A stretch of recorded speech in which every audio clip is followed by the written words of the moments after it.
Hi, this is Mashnu, and this is the start of a new series of chess videos.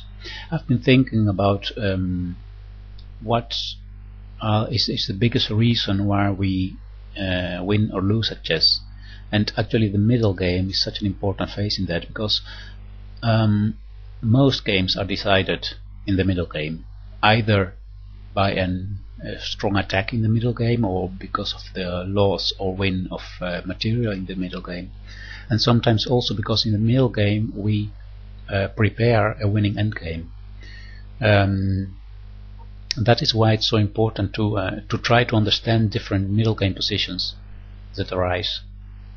You see, the opening you can learn, just you buy an opening book about your favorite opening and you start studying it and trying to understand the main ideas of this opening. But there is always, when you play a game, there's always a moment where your opening knowledge will end, and from that point you will have to start playing chess for yourself on your own. So that's where the middle game thing arises. Do you understand the middle game position? Do you know how to make a plan in that certain position? Do you recognize certain patterns?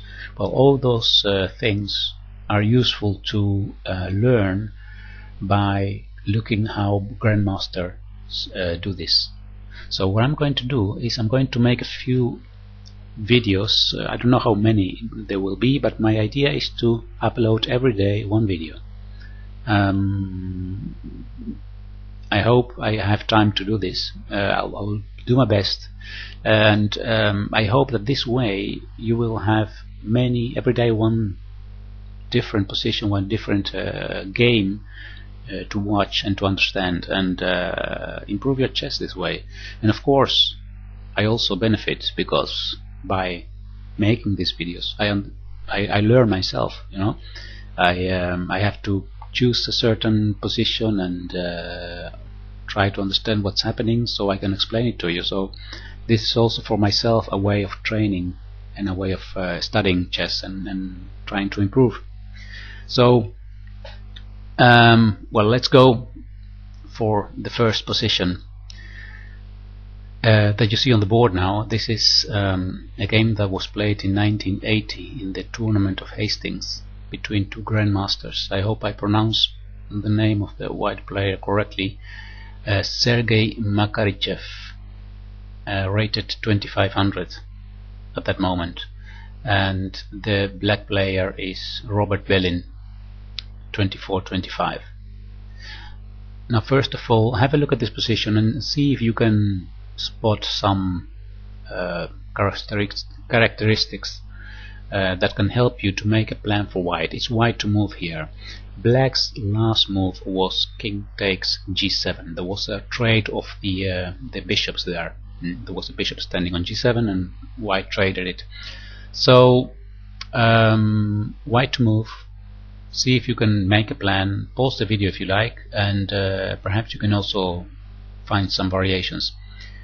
Alright, I'll continue the explanation in a moment. Good.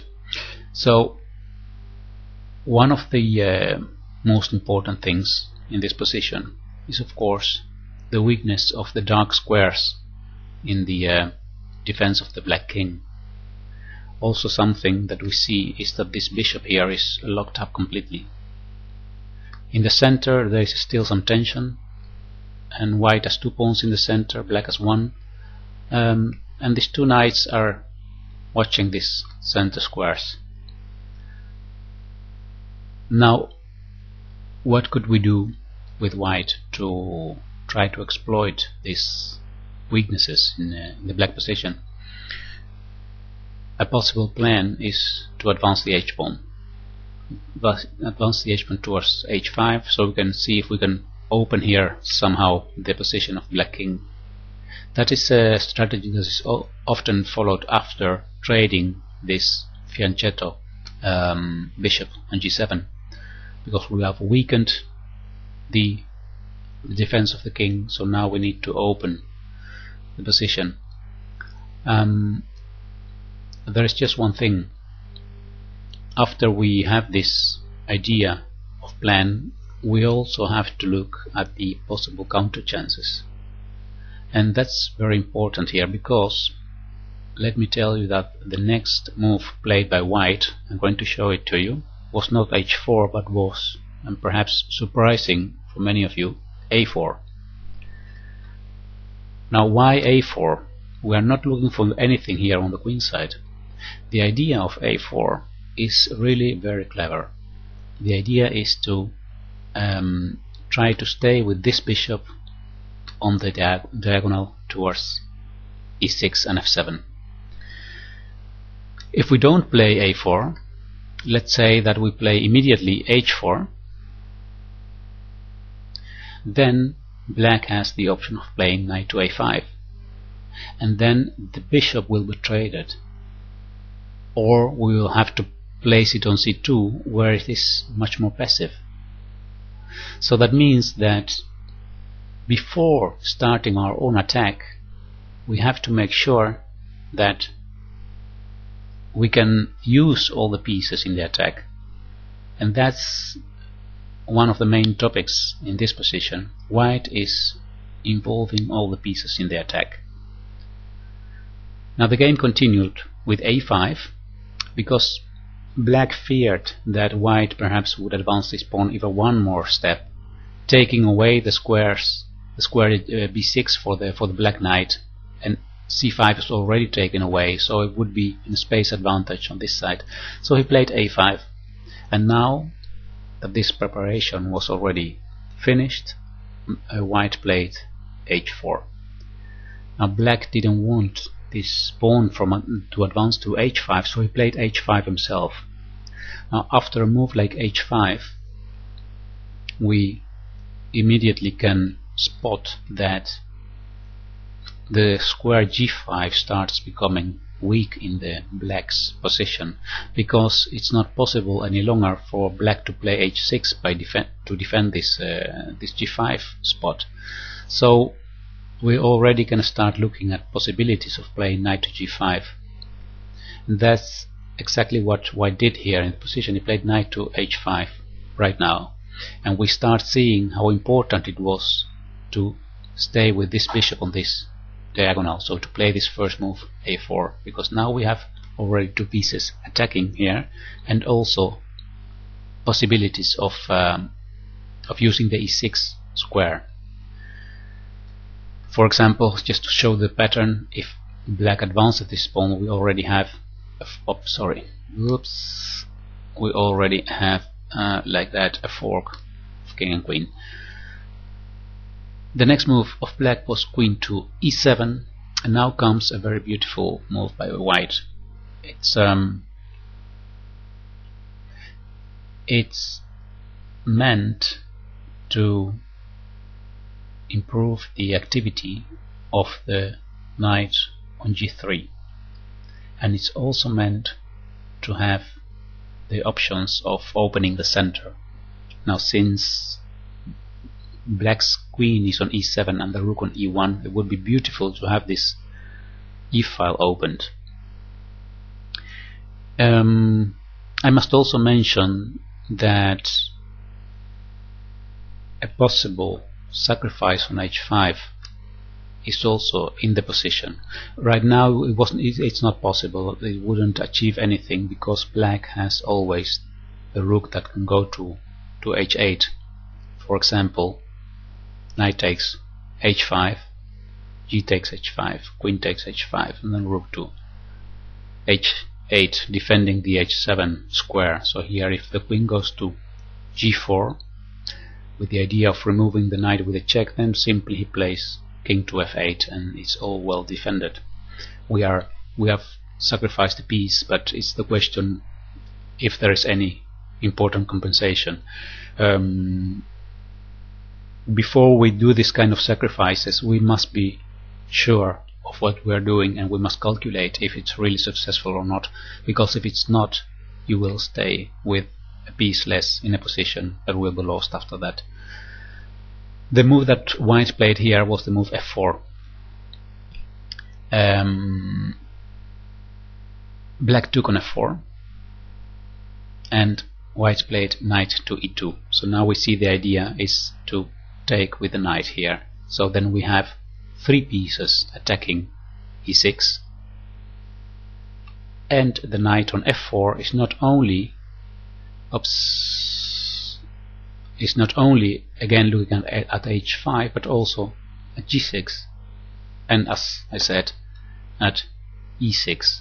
Besides that, there is also an option of going to the other center square, d4, d5. Black played here knight to d8.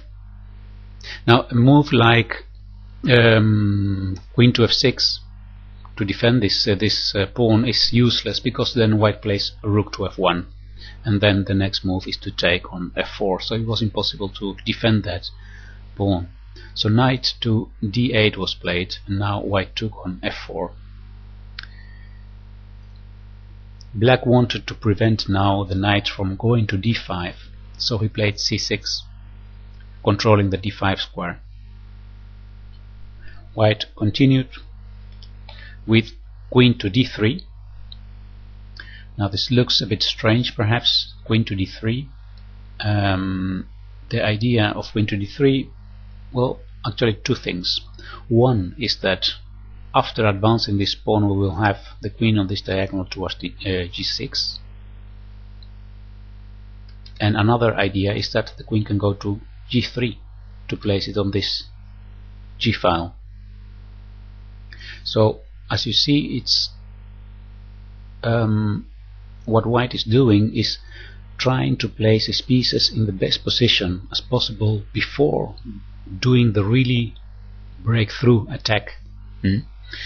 We also see now that still this rook is not playing any role in the attack. So what white is going to do in the next few moves is to try to activate all the pieces before going for the black king. Rook to h8 was played here.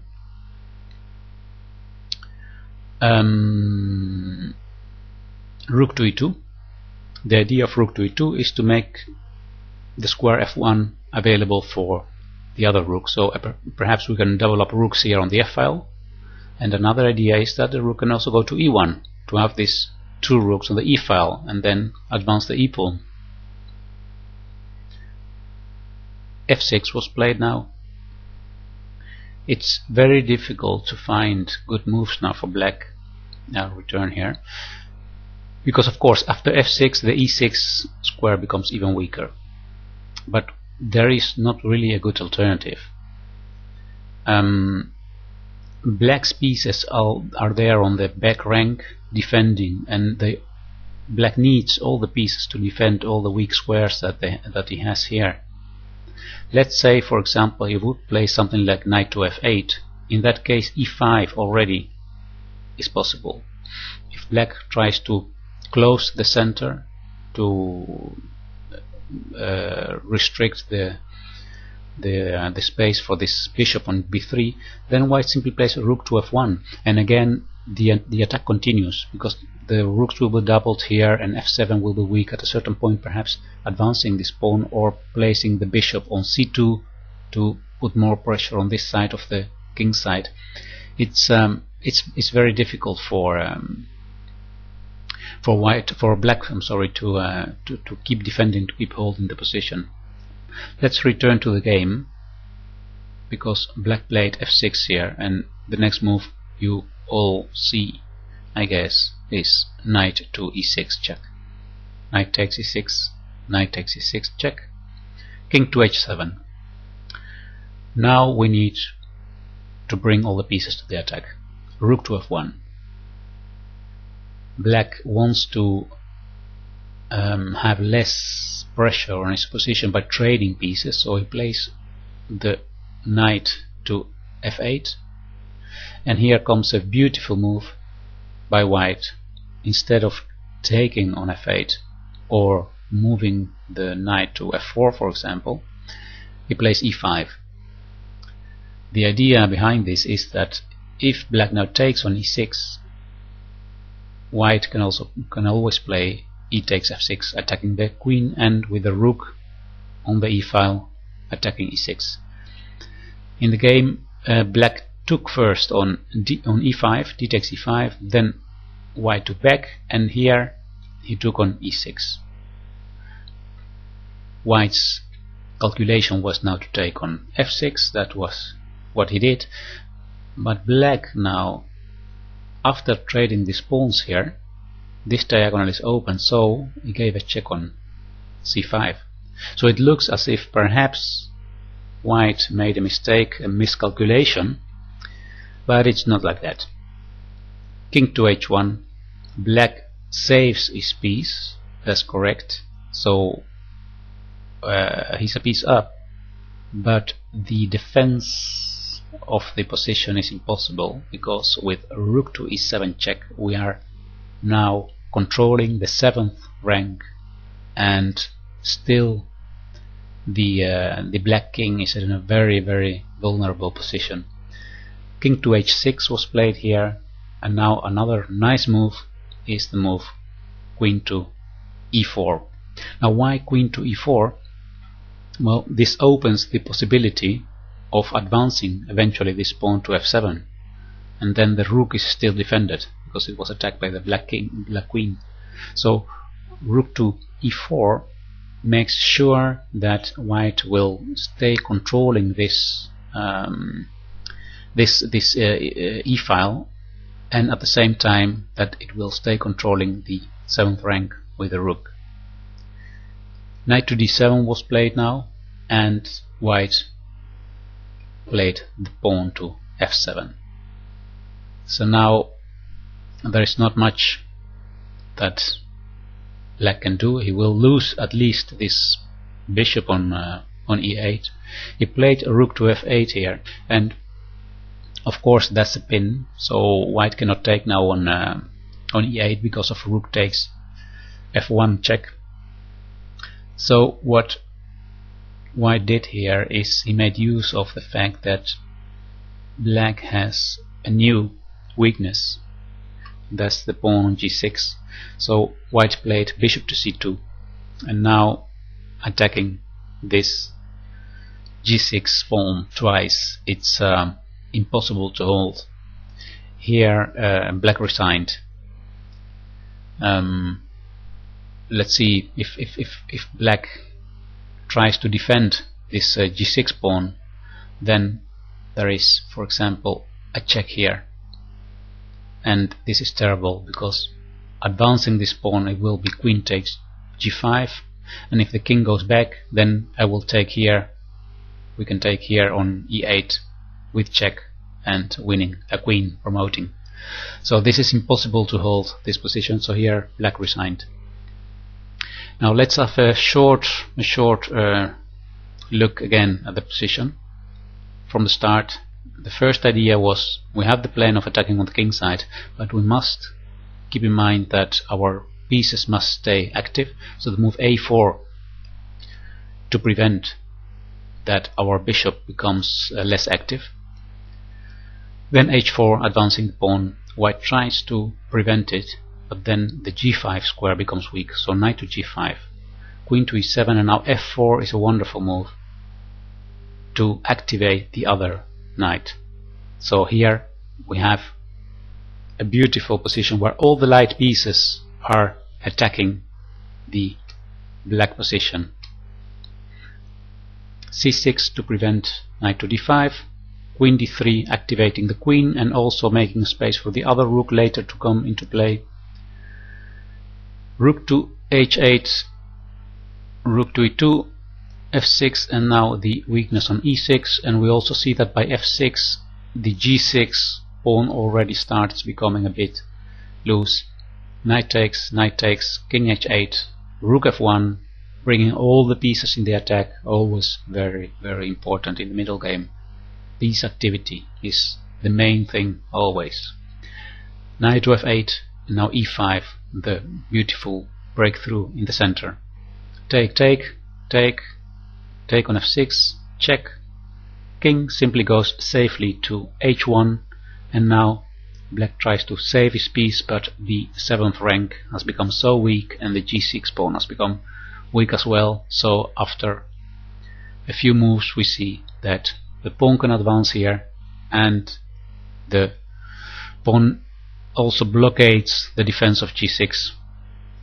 So now g6 is a really weak square, and after bishop to c2 we make use of this idea and black resigned. Well, I hope you found this interesting and entertaining as well to watch this position and this game. Okay, I'll see you next time. I hope to upload tomorrow the next video, and well, thanks for watching for now, and leave your comments on YouTube. Goodbye.